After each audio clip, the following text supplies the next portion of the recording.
अब ये चुनाव आता दिख रहा है। विनोद जी कह रहे हैं कि एम्प्लॉयमेंट पर हो, महंगाई पर हो, बेरोजगारी पर हो, मुद्दे हैं। सीएसडीएस का सर्वे आपने भी पढ़ा, मैंने भी पढ़ा, जनता तक भी पहुंचा, मेरे दर्शकों ने भी पढ़ा होगा।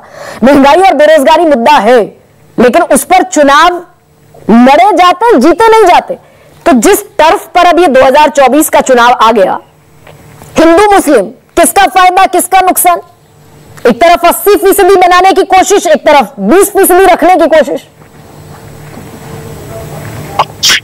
जी करीम भाई, देखिए विनोद शर्मा जी ने जो बातें कही है उनसे मैं मोटे मोटे तौर पर पूर्ण रूप से सहमत हूं। दरअसल बात यह है कि मोदी जी ने कहा और इलेक्शन कमीशन क्या कर रहा है, इसके ऊपर हम बहुत सारी टिप्पणी कर सकते हैं, लेकिन वो क्यों कह रहे हैं? क्योंकि उन्हें ये चीज बहुत आसान लगती है। चुनावी हिसाब से अगर हम देखें तो हमारा देश का संविधान है, उसमें सेकुलर शब्द है, उसमें सोशलिस्ट समाजवाद का भी शब्द है, जिसको मोदी जी ने 10 साल से हटाया नहीं है।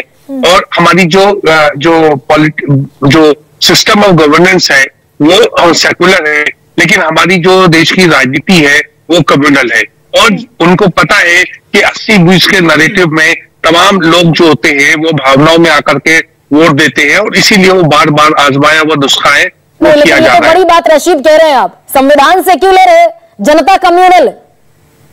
नहीं, मैंने कहा जनता नहीं, मैंने कहा राजनीति कम्युनल है। राजनीति में कम्युनल की बात कही जाती है और वो निकल जाते हैं। आपने बाला साहब का एग्जाम्पल दिया, बाला साहब बड़े मतलब उनको जरूर 6 साल के लिए वंचित किया गया था, लेकिन उनकी राजनीति बहुत दमखम से थी और तमाम राजनीतिक दल जो थे उनके सामने झुकते थे, दबते थे उनसे। तो कोई बाला साहब का कोई बाल बाका नहीं हुआ कि उन्हें 6 साल के लिए हटाया गया। दरअसल देखिए बात यह, हमारे यहाँ जो एमसीसी बनाया, मॉडल कोड ऑफ कंडक्ट, उसको कोई लीगल स्टैट्यूटरी स्टेटस नहीं है। 10 साल यूपीए सरकार में रही, उसने नहीं किया। 10 साल से मोदी जी है, उन्होंने बहुत सी चीजें, धारा 370 और तमाम काम किए, लेकिन जो एमसीसी का जो चुनाव सुधार की बात थी, एमसीसी को जो है स्टैट्यूटरी स्टेटस देना चाहिए, लीगल स्टेटस देना चाहिए, वो नहीं मिला है। लोग जो है वो कुछ भी कह देते हैं और उसके बाद में उनके ऊपर एक नोटिस जाता है और नोटिस की कोई कार्रवाई नहीं होती। देखिए लोग बराबर से उसमें आऊंगी कि चुनाव आयोग की शक्तियां कितनी है, अथॉरिटी क्या है चुनाव आयोग की, पीपल रिप्रेजेंटेशन एक्ट पर कार्रवाई क्यों नहीं होती, ये एक अलहदा मसला है जिस पर मैं आऊंगी सेकंड राउंड में। लेकिन अभी क्या वाकई अब ये चुनाव एक बाइफर्केशन के तहत लड़ा जाना है क्या? उस तरफ पर हम खड़े हैं इस समय, इस पूरे हफ्ते की कवायद अगर देखूं तो। गरिमा देखिए, ये बात तो हमें 4 जून को पता चलेगा। हाँ। लेकिन हम जानते हैं कि सामाजिक स्तर के ऊपर एक जो धर्म को लेकर के बहुत सारी भ्रांतियां हैं, गलतफहमी है, ट्रस्ट डेफिसिट है, और उस ट्रस्ट डेफिसिट का ही तो फायदा उठाया जा रहा है।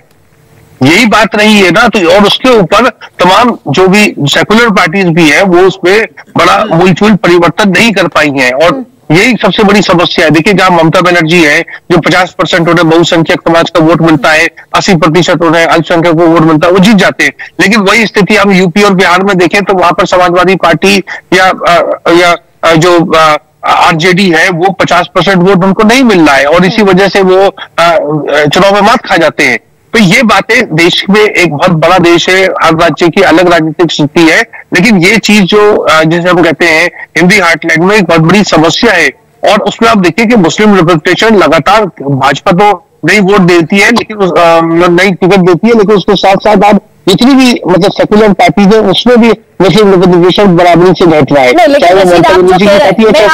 बयान को अगर दोबारा कोट करूं, रिकोट करूं, राजनीति कम्युनल है, संविधान सेक्युलर है, तो राजनीति कम्युनल इसीलिए है क्या कि हमारे देश के वोटर के जहन में भी ये ट्रस्ट डेफिसिट जिसको आप कह रहे हैं वो है हमारे वोटर के जहन में। वोटर झुकता है, इंक्लाइन होता है इस तरफ जब हिंदू मुसलमान होता है, वो आता है उस असुरक्षा के भाव में। जी बिल्कुल गरिमा, ये कड़वी सच्चाई है, और यही पर मुझे लगता है कि पॉलिटिकल सिस्टम का एक फेलियर है कि हमने, जनता ने इस तरह की भावना। देखिए 1947 में जब बंटवारा हुआ था और उसमें उससे ज्यादा बहुत विषम परिस्थितियां थी, लेकिन उस समय जवाहरलाल नेहरू और उस जमाने की जो भी पॉलिटिकल लीडरशिप थी वो उस चीज को लोगों का मन बदल सकी, और उस समय इतनी फिरका परस्ती इस तरीके से वोटिंग के समय नहीं होती थी। और आज स्वतंत्र भारत में हम 70 साल के बाद, 75 साल बाद हम पीछे इस तरीके से जा रहे हैं इस मामले को जा रहे हैं क्या? समीर, ये जो हफ्ते भर का पूरा ये